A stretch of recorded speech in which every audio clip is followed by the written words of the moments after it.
Mesdames et messieurs, bonjour. Il est midi au Caire. J'ai le plaisir de vous présenter un nouvel épisode de ce programme Midi au Caire. On a aujourd'hui des nouvelles et des reportages au menu de notre programme et j'ai le plaisir avant tout de souhaiter de bonnes fêtes de Pâques aux chrétiens égyptiens, à tout le monde, soit en Égypte ou à l'extérieur. Alors, pour commencer tout de suite, nous avons le président Abdel Fattah el-Sisi qui a adressé un message de félicitations au pape Tawadros II d'Alexandrie et patriarche de la prédication de Saint-Marc à l'occasion de la fête de Pâques. Dans son message, le président El-Sisi a exprimé sa grande appréciation pour les liens d'amitié et d'amour qui unissent les fils d'une même patrie, toutes religions confondues. Il a rappelé qu'un tissu national cohérent est le pilier fondamental de la reconstruction et du développement de la nation, se félicitant que c'est toujours le cas en Égypte. Le président Abdel Fattah el-Sisi a également envoyé des messages de vœux aux Coptes d'Égypte à l'étranger, leur souhaitant plein succès à l'occasion de Pâques.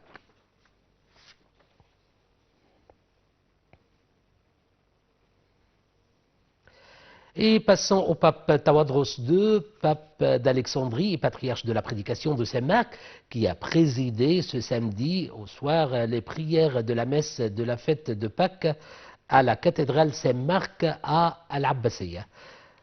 Un grand nombre de ministres et de hauts responsables de l'État et des dignitaires religieux ont participé à la messe. À cette occasion, le grand imam d'Al-Azhar, Cheikh Ahmed al-Tayyib, a félicité le pape Tawadros II à l'occasion de Pâques, exprimant lors d'un appel téléphonique ses vœux les plus sincères à tous les chrétiens à l'intérieur et hors de l'Égypte.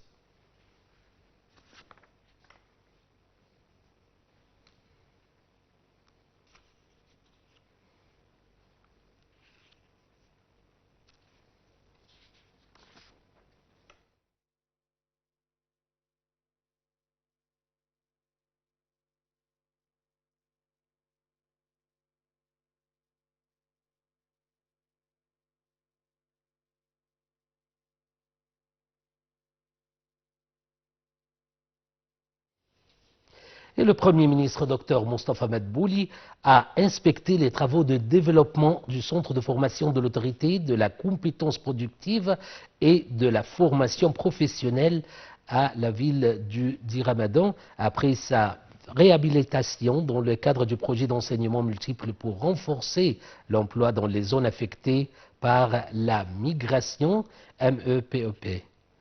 Je vous laisse avec un commentaire.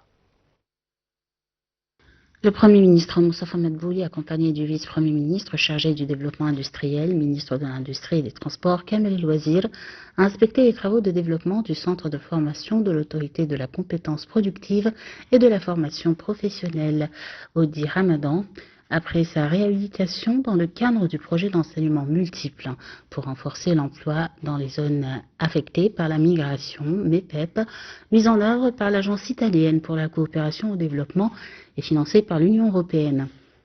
Était également présent le directeur de l'agence italienne, le coordinateur technique international du programme et le général d'armée Ehab Ramadan, président de l'autorité, ainsi que les responsables concernés. Le Premier ministre a salué l'excellence des programmes de formation adaptés aux exigences actuelles et futures du marché du travail, soulignant l'importance d'impliquer le secteur privé dans la stratégie de formation dans le cadre des efforts de l'État pour promouvoir l'enseignement technique et professionnel. La visite comprenait des classes théoriques, des laboratoires et ateliers, comme le laboratoire d'automatisme, les laboratoires d'électricité de base, d'énergie renouvelable, d'hydraulique et de pneumatique, les ateliers de métallurgie, de confection, de soudure, de maintenance automobile, ainsi que le bâtiment Serena, premier bâtiment éducatif public durable et écologique dans la zone industrielle du 10 Ramadan. Lors de la visite, le ministre Kamel El-Wazir a indiqué que les travaux comprenaient la réhabilitation de 3 bâtiments, enseignement théorique, atelier de métallurgie, atelier d'électricité, la construction du bâtiment Serena avec des laboratoires de multimédia, mécatronique et énergie renouvelable, ainsi que la modernisation des équipements et technologies. 3 nouveaux laboratoires ont été créés permettant une formation gratuite pour 2500 jeunes âgés de 18 à 40 ans dans 12 métiers différents, avec un objectif d'insertion professionnelle de 30% des stagiaires, contribuant ainsi au développement de la formation technique et professionnelle et à l'essor économique de l'Égypte. Le ministre a réaffirmé la volonté du ministère d'améliorer la qualité de l'enseignement technique et de la formation professionnelle en offrant des formations de haut niveau qui permettent de répondre aux besoins du marché du travail local et international dans le cadre de la stratégie urgente pour relancer l'industrie égyptienne et transformer l'Égypte en un centre industriel régional. Il a également mentionné l'intégration du secteur privé dans la gestion des centres de formation professionnelle de l'autorité, soit 44 centres, afin de former une main-d'œuvre qualifiée, soutenir les industries locales et améliorer leur compétitivité internationale.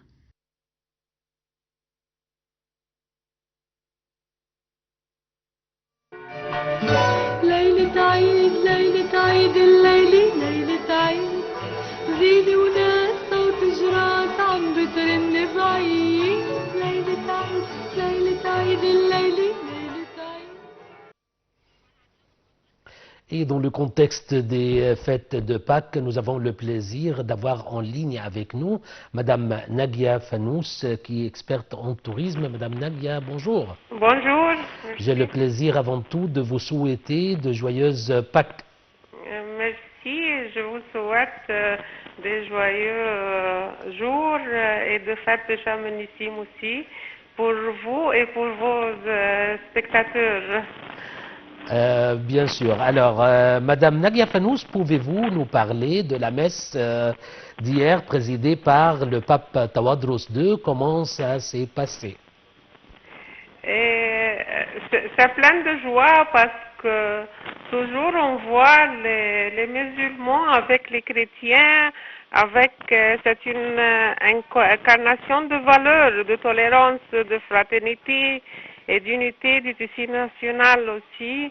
C'est toujours une partie intégrante de l'histoire de notre patrie parce qu'on trouve dans toujours le président Abdel Fattah el-Sisi a adressé des messages de félicitations et il envoie aussi des délégués pour aller dans la fête même avec les Coptes pour féliciter le pape Tawadros II, pape d'Alexandrie, patriarche de la prédication de Saint-Marc. Dans la fête des Pâques, on trouve aussi les Coptes avec la joie de la messe même, et c'est une bonne occasion de faire de manifester les sentiments d'amitié et d'amour qui unissent les fils d'une même patrie, le tissu national cohérent. Et c'est la fondamentale de la construction aussi, ce pilier fondamental de la construction. Et c'est un peuple toujours uni. Et dans l'histoire même, on trouve l'unification entre les deux religions parce que toujours l'Égypte c'est une patrie de tolérance et entre les peuples de différentes religions.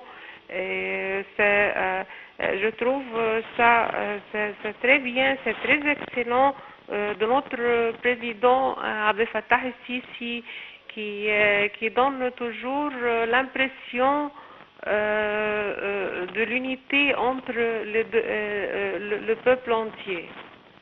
Bien sûr. Alors, Madame Nadia, pouvez-vous nous parler aussi des traditions spécifiques de Pâques en Égypte et comment elles diffèrent des traditions dans les autres pays? Oui, c'est bien, parce que, comme vous savez, la fête de Pâques, toujours, c'est la fête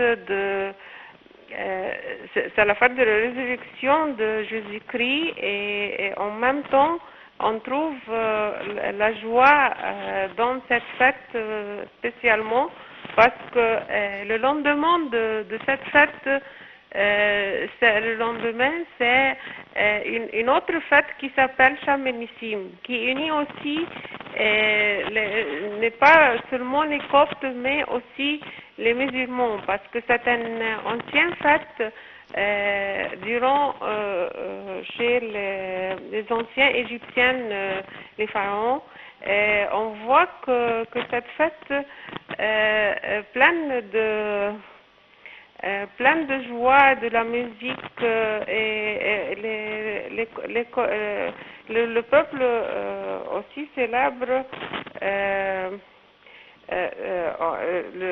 le nom de Shamanissim, même c'est une fête nationale qui marque le début du printemps et qui remonte à l'Égypte antique et célèbre on voit qu'autres églises chrétiennes aussi calculent les Pâques sur le calendrier grégorien et l'église orthodoxe utilise toujours le calendrier julien et calendrier copte aussi. C'est une fête religieuse célèbre de la résurrection de Jésus, c'est les Pâques, mais l'autre, le lendemain, c'est Shamanissim, un jour férié, accordant un jour de congé aussi, et la plupart font l'occasion de faire la chasse et aux œufs, le lapin de Pâques aussi. Ils consomment des quelques aliments comme les poissons Bien salés. sûr, Oui. bien sûr, Et Madame les Nagia légumes. Mafanou, Oui, ces célébrations religieuses contribuent à renforcer les liens entre les musulmans et les chrétiens, spécifiquement en Égypte. Je vous remercie infiniment pour votre intervention. C'était Madame Nagia Fanous, qui est experte en tourisme. Je vous remercie et je vous souhaite de très joyeuses Pâques. Alors, mesdames et messieurs, on enchaîne tout de suite avec la mission égyptienne conjointe entre le Conseil suprême des Antiquités et la fondation du docteur Zahi Hawass pour les Antiquités et le patrimoine, qui a découvert la tombe du prince Ouessefere, fils du roi Ouesserkaf, premier roi de la 5e dynastie de l'Ancien Empire dans la région archéologique de Saqqara, en plus de nombreuses pièces archéologiques importantes datant de cette époque et des périodes tardives. Je vous laisse, mesdames et messieurs, suivre ce commentaire et c'était la fin, c'est la dernière chose de notre programme. Je vous remercie infiniment. La mission égyptienne conjointe entre le Conseil suprême des Antiquités et la fondation de Zahi Hawass pour les Antiquités et le patrimoine a découvert la tombe du prince Ouessefere, fils du roi Ouserkaf, premier roi de la 5e dynastie de l'Ancien Empire, et cela dans la région archéologique de Saqqara, en plus de nombreuses pièces archéologiques importantes datant de cette époque et des périodes tardives. Une fausse porte monumentale en granit rose a été découverte, mesurant 4,5 mètres de hauteur et 1,15 mètre de largeur. Elle est décorée d'inscriptions hiéroglyphiques mentionnant le nom du prince et ses titres, dont le prince héritier, le gouverneur de Boutou et Necheb, le scribe royal, le vizir, le juge et le prêtre chantre. Pour la première fois, une statue du roi Djoser, de son épouse et ses 10 filles a été retrouvée dans la tombe. Les premières études indiquent que ces statues se trouvaient à l'origine dans une chambre à côté de la pyramide à degrés du roi Djoser, puis furent transférées à la tombe du prince Ouessefere durant les périodes tardives. Une table d'offrande en granit rouge d'un diamètre de 92 cm et demi, portant un texte listant les offrandes, a été retrouvée. Une autre découverte inclut une statue en granit noir mesurant 1,17 m de haut, représentant un homme debout avec des inscriptions hiéroglyphiques sur la poitrine indiquant son nom et son titre. Il semble que cette statue remonte à la 26e dynastie, suggérant une réutilisation de la tombe à l'époque tardive. Devant la façade orientale, un autre accès à la tombe a été mis au jour avec des épaules en granit rose gravées du nom et des titres du défunt, ainsi que d'un cartouche du roi Néferyar-Carré. Au nord de l'architrave, une découverte unique dans la région de Saqqara a été réalisée. 13 statues en granit rose assises sur des sièges à dossier haut. Les têtes de certaines statues, plus élevées que les autres, représenteraient les épouses du défunt assises au centre. À sa gauche, 2 statues sans tête ont été trouvées et en face d'elles, une statue en granit noir renversée, mesurant environ 1,35 mètres. Elle a été découverte.